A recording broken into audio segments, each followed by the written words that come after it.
gdzieś gra. Tam za lasem, gdzieś bardzo daleko, dźwięk szepnęli unosi się wzwyż. Za urwiskiem tam kryje się rzeka, a za rzeką mogiła i krzyż. Za urwiskiem tam kryje się rzeka, a za rzeką mogiła i krzyż. Pod tym krzyżem, pod drzewem cisowe, śpią żołnierskim ostatnim swym snem, walcząc o Polskę, być warto żołnierzy, by sen spocząć podobnym jak ten.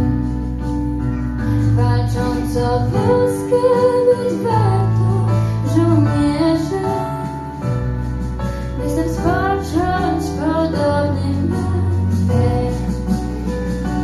Chciałbym ujrzeć, padając w ataku, Polskę wolną i czystą jak łza.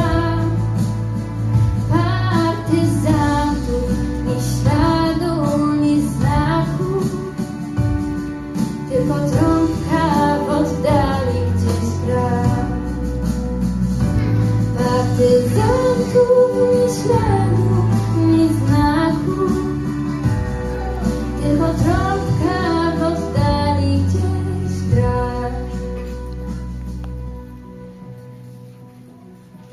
Duch nas wiedzie w górę daleko,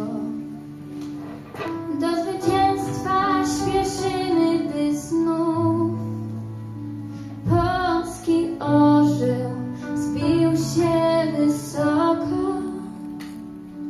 Polski naród był wolny i zdrów.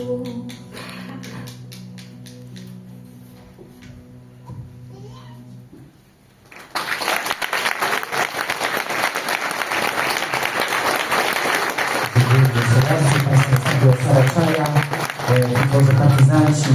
To już jest ostatni laureat w konkursie pieśni patriotycznej żołnierskiej Młodzi dla Niepodległej. Dziękujemy.